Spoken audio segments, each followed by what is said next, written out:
kompak. Ini masih capek kalian baca Yasin kemarin. Saya ulangi, Assalamualaikum warahmatullahi wabarakatuh. Waalaikumsalam warahmatullahi wabarakatuh. Alhamdulillah. Alhamdulillahilladzi ja'ala al-ilma arfa'a sifatil kamaliyah. Asyhadu an la ilaha illallah wahdahu la syarika lah. Alladzi khassa sya'a ibadihi bimadil hakamiyah.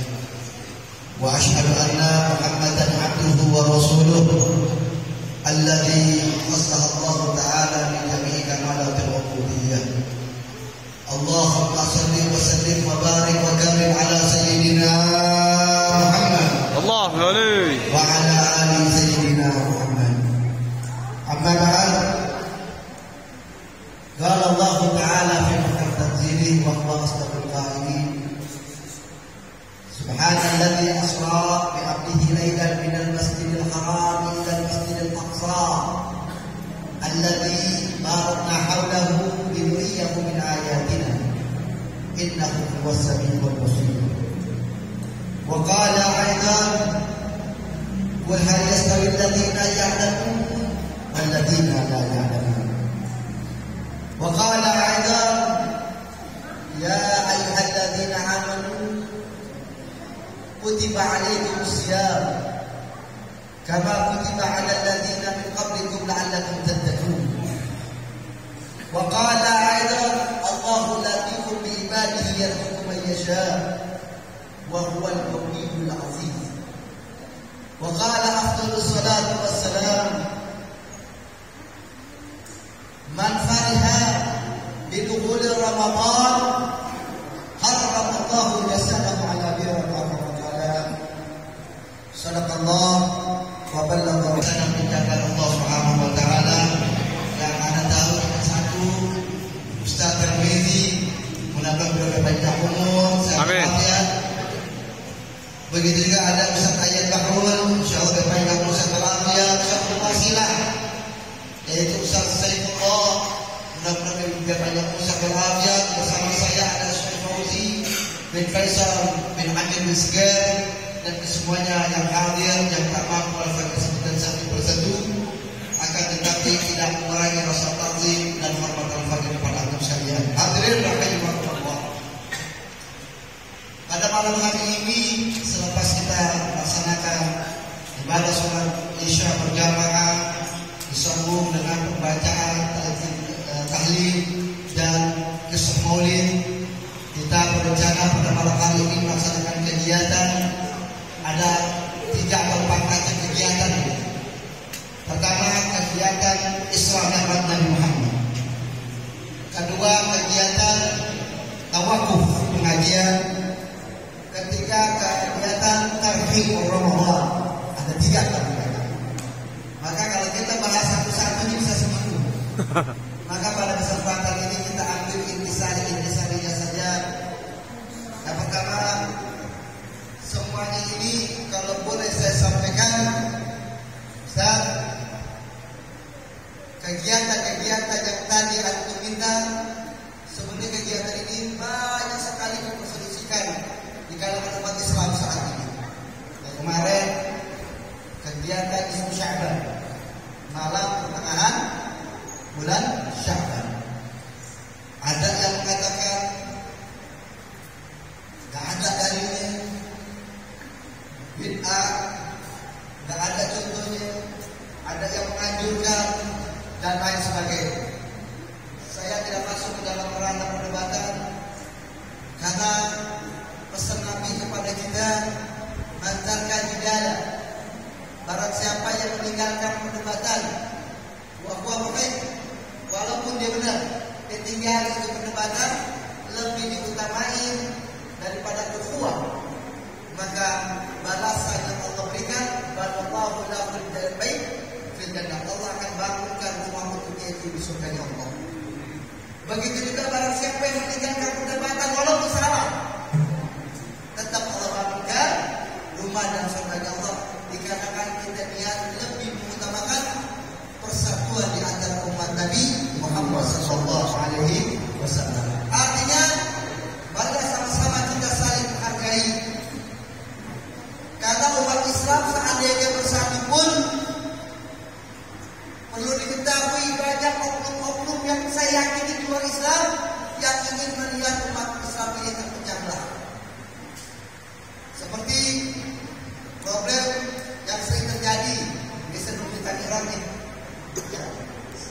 cerita tentang perselisihan itu. Kayak terawih deh, ambil. Terawih antara 11 sampai 2 dan 23 sampai sekarang masih aja berselisih, masih aja saling berhubungan. Yang 11 menyalahkan yang 23, yang 23 menyalahkannya 11. Pernah suatu ketika ada ditanya sama 2 orang, yang satu terawihnya 8 dan 3 witir, yang satu lagi 20 dan 3 witir. Habib, tolong dijawab ya. Secara objektif, nggak perlu pihak kepada kita berdua. Secara hukumnya aja, kita minta yang A. Menurut Habib, terawih yang benar yang 8 dan 3 witir atau 20 dan 3 witir? Karena kita berbeda ini deh. Ada tanya, ente emang berapa terawihnya? Ada 8 rakaat dan 3 witir. Mana dalilnya? Ternyata jawabannya dalilnya katanya 11 rakaat. Oke. Kalau ente berapa? Ada 20 dan 3 witir, alias 23. Mana dalilnya? Katanya 23. Jadi kebanyakan mereka yang 11 dan 23 kalau kita tanya dalilnya dan jawabannya adalah katanya. Sekarang ente berdua berselisih, berbeda. Ente tanya sama ana dan ente meminta ana menjawab secara hukum. Kalau ente 11, ente 23, seandainya, saya katakan seandainya, saya tidak tahu ya. Kira-kira dosa kagak kalau dengan tahu? Anda tanya nih, kira-kira kalau anda nggak terawih dosa kagak? Sa. Ayo, dosa kagak? Nah, ada bilang dosa dan belakangan nih. Dosa tidak? Tidak. Kenapa tidak? Karena hukum terawih itu adalah sunnah. Apa itu sunnah? Yuthabu ala fi'lihi wa la yu'aqabu ala tarkihi. Yang namanya sunnah dikerjakan dapat pahala, ditinggalkan tidak berdosa. Jadi kalaupun anda tidak terawih pun tidak berdosa. Yang dosa apa? Kalau umat Islam pada berantem, kalau umat Islam pada berselisih, kita melihat kebanyakan umat Islam sekarang ini lebih mengedepankan yang sunnah sehingga meninggalkan yang wajib. Apa yang wajib untuk umat Nabi Muhammad? Yaitu wa'tasimu bihablillahi jami'an wa la tafarraqu. Berpegang teguh bersatu umat Nabi Muhammad. Jangan tercerai-berai. Jangan berselisih. Dulu perkara kunut subuh. Yang pakai sholat subuh pakai kunut, menyalahkan yang tidak pakai kunut. Yang tidak pakai kunut, menyalahkan yang pakai kunut. Tapi alhamdulillah perkara kunut subuh sudah tidak ada yang ribut.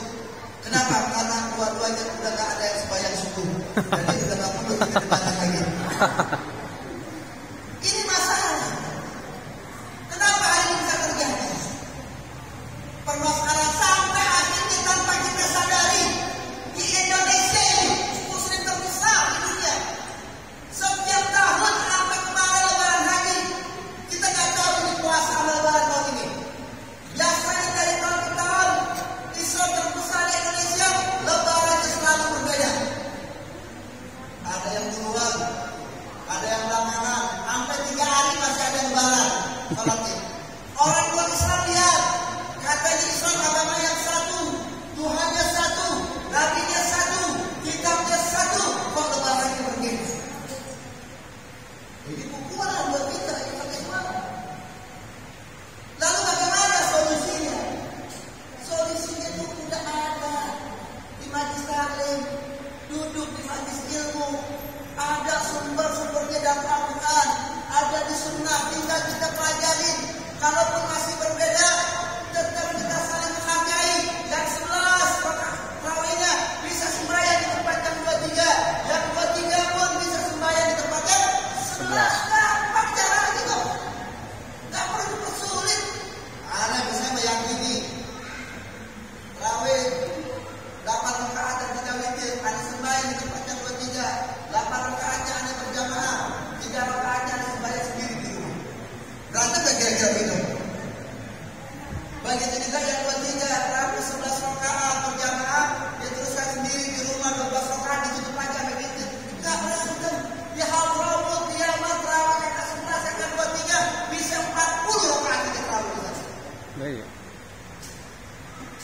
Ini di kita nih selalu jengkok ini. Kayak kemarin masalah itu Sya'ban, apalagi masalah Mi'rajnya. Satu contoh masalah Mi'rajnya, sedikit kita singgung. Ada yang mengatakan sampai kemarin lagi penutupan. Hadir. Emang Mi'rajnya Nabi bukan melalui mimpi. Ada juga mengatakan hanya umumnya saja. Ini yang ngomong orang Islam. Kalau orang kafir saat itu tidak percaya dengan Mi'rajnya Nabi, karena diukurnya pakai akal. Zaman Nabi sudah ada belum pesawat terbang? Belum. Udah ada belum? Belum. Hah? Belum ada. Sekarang udah ada kan? Anda mau tanya dulu nih, sebelum ada tentang Mi'raj, Anda mau tanya dulu dengan jawabannya kompak. Sekarang zaman udah canggih belum? Kajian mana zaman sekarang ke zaman Nabi?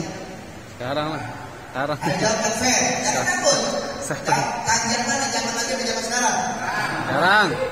Kalau sekarang kita ke kota Mekah berapa lama? Kalau dulu zaman dulu ke kota Mekah naik kapal bisa 6 bulan, bisa setahun. Sekarang udah canggih naik pesawat, memakan waktu 10 sampai 11 jam. Betul tidak? Betul. Sekarang Mekah adanya di bumi atau di langit? Bumi. Di bumi. Kita berangkat dari Indonesia ke Mekah lewat langit atau lewat udara? Lewat udara, tapi tetap sampainya ke bumi juga. Makan waktu 10 jam, 11 jam, zaman sekarang. Sekarang kita contoh sampai zaman Nabi. Zaman Nabi udah ada pesawat terbang belum? Belum. Nabi Muhammad melaksanakan peristiwa Isra Mi'raj itu dalam waktu singkat, bukan dari bumi ke bumi, tetapi Nabi Muhammad melewati langit. 7 lapis langit dilewati nama Nabi. Melewati matahari, melewati bulan, melewati Sidratul Muntaha. Pakai apaan Nabi saat itu? Ini yang orang-orang kafir Quraisy ragu. Pakai apaan Muhammad? Apalagi dalam waktu semalam. Dari Mekah ke Palestina. Sekarang aja Mekah Palestina aja kalau kita pakai mobil makan waktu berhari-hari. Apalagi zaman Nabi kendaraan itu udah mengontak. Berapa lama waktu yang harus ditempuh oleh Nabi baru sampai ke Palestina, lalu menembus langit pakai apaan? Ini yang membuat mereka ragu. Maka oleh sebab itu masyarakat hadirin, dalam kesempatan yang singkat ini saya ingin memberikan contoh. Kalau misalnya ini difokuskan, karena ini contoh ini mengundang akal, menguji akal dan iman kita. Kalau kita berbicara sesuatu yang tak mungkin, sebelum peristiwa Isra Mi'raj, sebenarnya ada peristiwa yang hampir mirip dengan peristiwa Isra Mi'raj. Dan peristiwa ini pun menguji akal kita, menguji iman kita. Peristiwa apa? Banyak. Kami satu aja deh, singkat. Coba kita buka kisah Nabi Sulaiman. Nabi Sulaiman punya kerajaan di Palestina. Ketika Nabi Sulaiman ingin mendudukkan kerajaan Ratu Balqis, Ratu Balqis kerajaannya ada di mana? Di Sabah, di negara Yaman. Antara Yaman dengan Palestina satu negara apa beda negara?